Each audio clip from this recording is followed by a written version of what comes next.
สิมง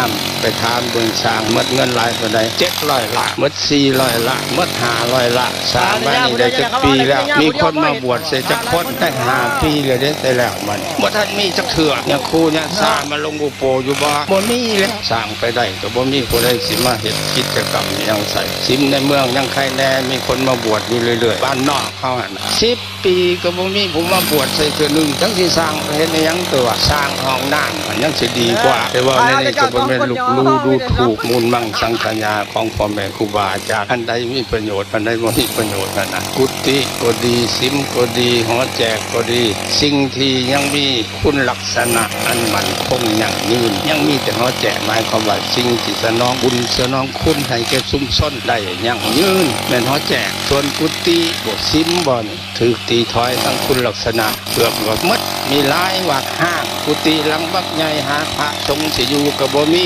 หรือว่ามีกันมีหัวปูหัวตาเขาเฒ่านอนเผากุฏิสร้างเฮ็ดหยังสร้างศีลสร้างให้เป็นที่ทำสังฆกรรมของพระสงฆ์องค์เจ้ามาบวชนาคก็มาบวชในศีลนี่แหละลงอุโบสถก็มาลงกันในศีลนี่แหละสูตรกฐินก็สูตรกันในศีลนี่แหละออกพรรษาภาวนาก็มาเฮ็ดกันในศีลนี่ละสูตรอภานกรรมคือขุดออกกรรมก็มาเฮ็ดกันในศีลนี่แหละแต่ว่ากิจกรรมดังกล่าวนี้มันถูกตีถอยไปหมดไอ้คนเขาเป็นนกไปไหวไปกินไปทานไปจังนั้นทำบุญก็หาได้ยา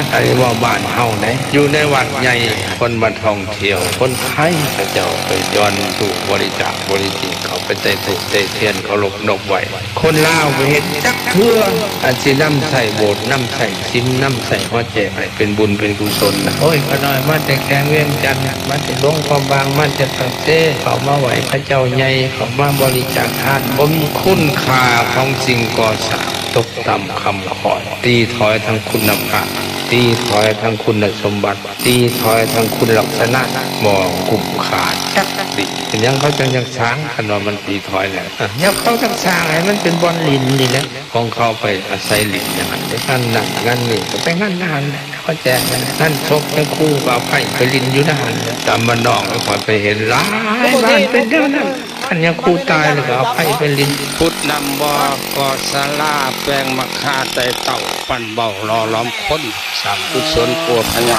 เบารอล้อมคนก็คือวัดว่างห้างตลอดวัดพุ่นแหละโรงเรียนพุ่นแหละแต่ที่แต่ก่อนเพิ่นเอาวัดนี้เป็นบนสิทธิ์ก่อนสอนความรู้ให้ลูกให้หลานผู้มาบวชเรียนเขียนอ่านก็มีผู้บ่บวชเรียนมาเรียนกันอยู่ในวัดเบิดเพิ่นจังว่าเป็นเบารอล้อมคนเดี๋ยวนี้เบารอล้อมคนนั่นทั้งบ้านทั้งเมืองเพิ่นก็สร้างแล้วคือโรงเรียนเพิ่นสร้างไว้หมดแหละเบารอล้อมคนสิ่งก่อสร้างเหล่านี้นั่นได้บุญเพิ่นไปเฮ็ดได้ก็ได้บุญหลายพุทธนำบ่ไปเฮ็ดน้ำประปาให้ชาวบ้านเขาใส่ก็8 บาท9 บาทก่อศาลาก็คือพระสร้างเขาแจกนี่แหละแปลงมะค่าไต่เต้าคือสร้างถนนหนทางปั้นเบ้ารอล้อมพ้นกับพระสร้างวัดสร้างว่าสร้างโรงโรงเรียนสร้างกุศลปัวพญาในทานก็ได้สร้างคือสร้างวงหมอสงเราสร้างวงหมอสงแล้วก็ยังแนะนำคำสอนวานยาท่านั่งให้ใจลูกใจหลานมันเป็นการสร้างบุญสร้างกุศลอันประเสริฐต้องการเปิดเนาะเมนเขาจะมูลไปหาปุ่มออนเนาะคือที่ปิดจะเมนมูลกลับคืนไปหา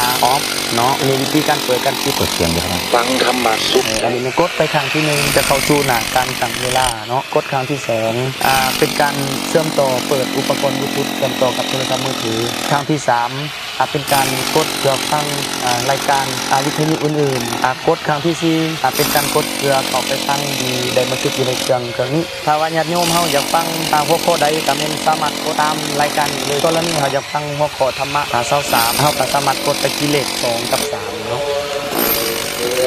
พระผู้มีพระภาคเจ้าพระองค์ใดกรณีเขาอยากฟัง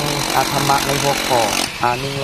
มื้อนี้เขาก็สามารถกดไปที่ตัวนี้ของเขาได้1 2 3กดเลข1เลข2เลข3บทธรรมะได้บันทึกอยู่ในเครื่องธรรมโกฏของเขานี่มีอยู่ประมาณ100ไปกว่าหัวข้อเนาะส่วนที่เหลือก็เป็นเสียงปิ่นหรือว่าเสียงดนตรีพื้นบ้านนำใส่เขาไปในการนั่งสมาธิเมื่อเขาต้องการเชื่อมต่อบลูทูธผ่านโทรศัพท์มือถือสามารถกดไปที่ปุ่มนี้อุปกรณ์บลูทูธเชื่อมต่อใช้งานส่วนบลูทูธสำเร็จส่วนรหัสบลูทูธสามารถไปเบิ่งอยู่ด้านหลังเด้อ STV 001เนาะกรณีที่เขาอยากฟังวิทยุเนาะกดไปที่ปุ่มตัวนี้ ฟังรายการในการฟังวิทยุจะมีอยู่2 กรณีในการหาคลื่นเสียงเนาะกรณีที่1แม่นกดไปที่ปุ่มกลางเนาะปุ่มตัวนี้อันนี้คือปุ่มหาคลื่น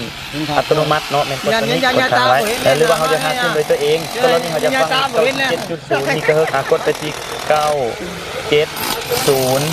ปิดไปซะก่อนนะครับชมนี่ปิดแน่เปิดแน่ ในกรณีเขาจะฟังคลื่น115 เมกะเฮิรตซ์ก็สามารถกดไปที่1 เรื่อง 0 ก่อนเลยบอก 1 5 นักบอลหลวงเวียงจันทร์นะครับหมอ อันนี้ในกรณีแบตเตอรี่ต่ำเนาะมันจะเตือนให้เราจังซี่เลยเนาะในส่วนอุปกรณ์อื่นที่มาพร้อมกับเครื่องเนาะจะมีอยู่1ตัวเครื่องลิ้น2ไฟสากอันที่3ก็เป็นรีโมทอันที่4ปุ่มคู่มืออันที่5สายหูฟังหรือว่าสายกระเป๋าในการจัดส่งให้แก่พ่อแม่ของคุณโยมที่เพิ่นบูชาไปหั่นก่อนที่จะจัดส่งเนาะทางทีมงานเฮาตรวจเช็คเครื่องอย่างละเอียดตั้งแผงห่อเครื่องอย่างพลาสติกกันแตกเป็นที่เรียบร้อย94โต5698สัพพะทานังธรรมะทานังทินาติการให้ธรรมะสนาการทั้งปวงศูนย์กลางวงการพระพุทธศาสนาสัมพันธ์หนึ่งสปป.ลาวได้จัดทำบทคำสอนของพระสัมมาสัมพุทธเจ้าไหวพระสวดมนต์ศาสนาพิธีกรรมต่างๆอีก12ข้อ14พญาภาสิทธิ์คติธรรมสอนใจ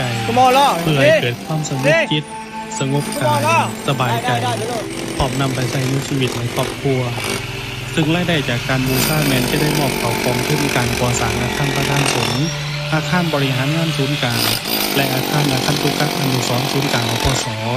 ขอเรียนเชิญท่านพุทธศาสนิกชนทั้งหลายรับฟังจากคณะสงฆ์ลาว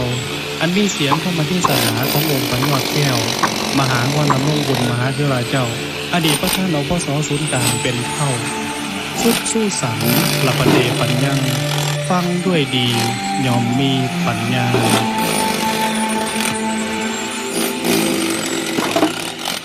แจ้งข่าวเกี่ยวกับเครื่องยิงธรรมะเรื่องที่1แมนเพิ่นจะบ่มีการผลิตเพิ่มใหม่อีกแล้วรุ่นนี้จะเป็นรุ่นเดียวและรุ่นสุดท้ายเลยเครื่องที่2เครื่องนี้แมนผลิตทั้งหมดจำนวน 2,000 เครื่องปัจจุบันนี้ยังเหลือเพียงแค่200ปลายเครื่องเท่านั้นเครื่องที่3ผ่านมาบูชาแมน 380,000 กีบแต่เดี๋ยวนี้เพิ่นได้เปลี่ยนมาเป็น 400,000 กีบแล้วสรุปโดยรวมแล้วเพิ่นจะบ่มีการผลิตเพิ่มใหม่อีกแล้วรุ่นนี้จะเป็นรุ่นเดียวและรุ่นสุดท้ายเลยในเครื่องวิทยุนี้จะมีเมมโมรี่เนาะแต่เมมโมรี่บ่สามารถจะ copy ได้เพราะเพิ่นสงวนลิขสิทธิ์และมีโปรแกรมล็อกในเครื่องจะมีบททั้งหมดอยู่100ปลายบทเนาะนอกจากนั้นจะเป็นบทดนตรีพื้นบ้านสำหรับนั่งสมาธิจากพระอาจารย์มหางูลดำรงบุญและพระอาจารย์ดำรงพิมจักรเพิ่นจะเทศนาศาสนาพุทธของลาวเฮาให้คนเฮาเข้าใจอย่างลึกซึ้งขึ้น99995698บูชา400,000กีบรวมค่าเป็นชมเรียบร้อยแล้วสำหรับค่าบูชาปลายทางเครื่องวิธีบริษัทลุงอรุณและบริษัทเกียรติสิม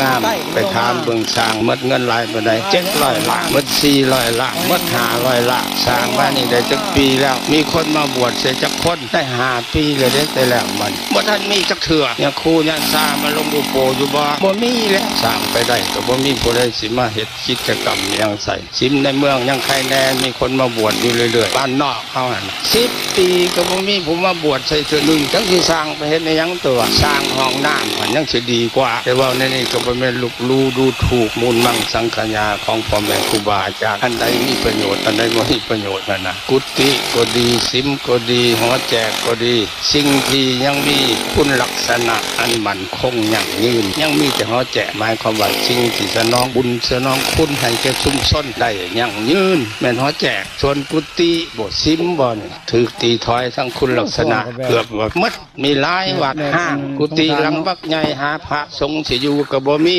หรือว่ามีก็มีหัวปู่หัวตาเฒ่าๆนอนเฝ้ากุฏิสร้างเห็นยังสร้างศีลสร้างให้เป็นที่ทำสังฆกรรมของพระสงฆ์องค์เจ้ามาบวชนาคก็มาบวชในศีลนี่แล้วลงอุโบสถก็มาลงกันในศีลนี่ละสูตรกฐินก็สูตรกันในศีลนี่แหละออกพรรษาภาวนาก็มาเฮ็ดกันในศีลนี่ละสูตรอภานกรรม